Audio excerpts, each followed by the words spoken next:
Hi everyone. Today I'm going to tell you a story written by Kate Chopin. A Respectable Woman by Kate Chopin.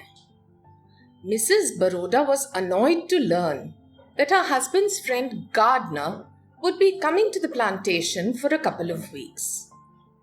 The Barodas had just come back home after traveling for 4 months, and she was looking forward to a little bit of rest in the delightful company of her husband. This Gardner, he was George's college friend, now a journalist. She hadn't met him, but she'd heard about him. From everything she'd heard, she had a clear picture of him in her mind's eye. He would be slim, very tall, and very cynical. He would wear glasses and he'll have his hands in his pockets. She didn't like him. When he arrived, he was slim, but not as tall or as cynical as she had imagined him. He didn't wear glasses, nor did he have his hands in his pockets. In fact, when he introduced himself to Mrs. Baroda, she quite liked him, but she couldn't put a finger on why she liked him.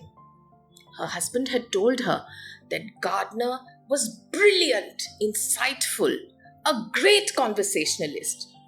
But she saw no sign of this. He just seemed to sit there quietly.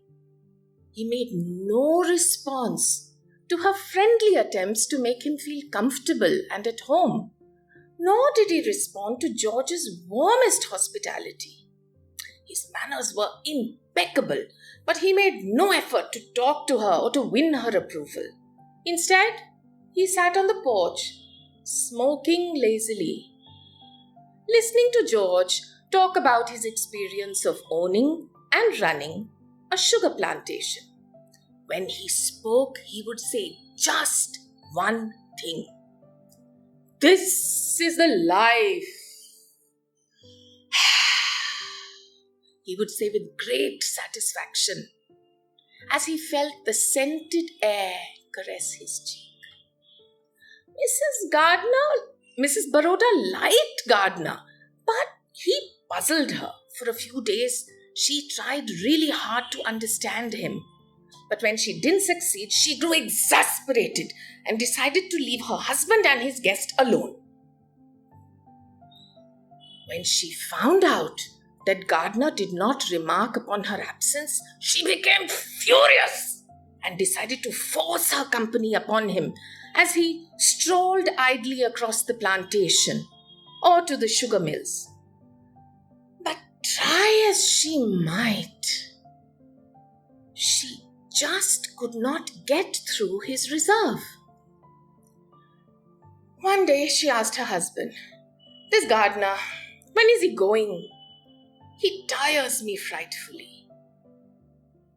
"Not for another week, dear, but I don't understand you. He gives you no trouble at all." "I'd like him better if he did, if he were more like the others, if I had to do something for his comfort and his enjoyment."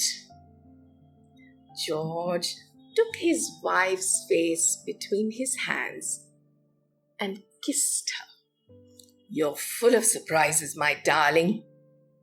Well as I know you, I will never understand how you're going to react or feel in any situation. Look at you, making such a fuss about George when it's about Gardner, when it's the last thing he would expect of you. Fuss? Nonsense!" Her anger and resentment spilled over. You said he was clever. He is. He's just run down by overwork. That's why I invited him to the plantation to rest. But Mrs. Baroda was not convinced. "You said he was a man of ideas. At the very least, he should have been interesting. Anyway, I'm going to the city tomorrow morning to have my spring gowns fitted. I've decided I'm going to stay with Aunt Octavia. Let me know when this Gardner has gone and I will come back then." That night, she sat on a bench under an oak tree at the a far edge of a gravel path. She had never been so confused and so turned inside out. Never before in her life. All she knew was that she wanted to leave her house in the morning. She heard the crunch of footsteps on the gravel and saw the lit point of a cigar. She knew that it was Gardner because her husband did not smoke.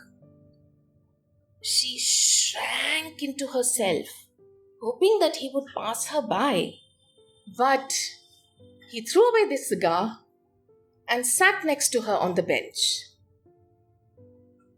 "Mrs. Gardner, your husband asked me to give you this," he said, handing her the white, flimsy scarf which she sometimes wrapped around her head and shoulders. She took it from him, murmured her thanks, and let it lie in her lap.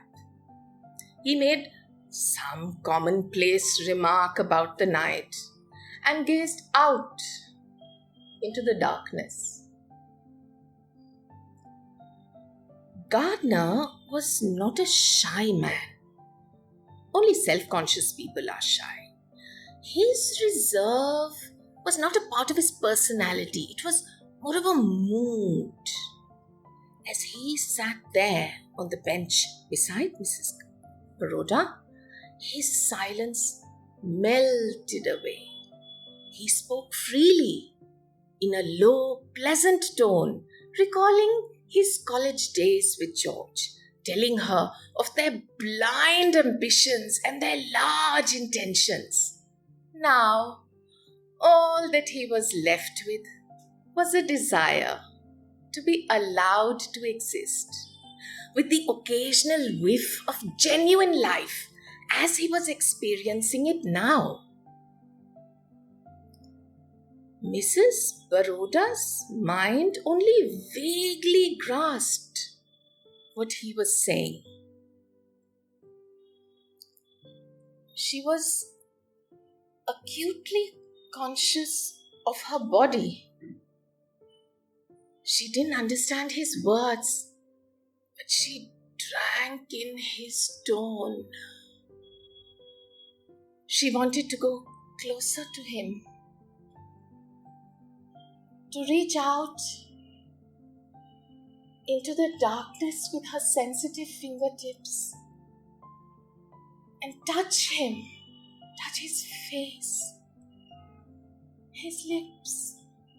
She wanted to draw closer and whisper something against his cheek. It didn't matter what. In fact, she would have done it if she had not been a respectable woman. As the impulse to go closer to him grew stronger, she drew farther and farther away. As soon as she could do so without seeming rude, she excused herself and left him alone on the bench. Before she had reached the house, he had lit a fresh cigar. That night, Mrs. Baroda was greatly tempted to tell her husband, who was also her best friend, of the folly that had seized her. But beside being a respectable woman, she was also a very sensible one. She knew that there are some battles that a human being must fight alone. When George woke up in the morning, he was told that his wife had taken the early morning train to the city, and true to her word, she did not return until after Gardner had left. There was some talk in the summer of Gardner coming to visit. At least George was very keen on it, but gave in to his wife's strenuous opposition. But before the year was out, Mrs. Baroda herself proposed that Gardner visit them again. Her husband was surprised and delighted at this suggestion coming from her. "I am so glad You have overcome your dislike for him. Truly, my dear, he did not deserve it." Mrs. Baroda leaned forward and pressed a long and tender kiss to her husband's lips. Then she laughed and said, "Oh, I have overcome everything. You will see. This time I will be very nice to him." A Respectable Woman by Kate Chopin.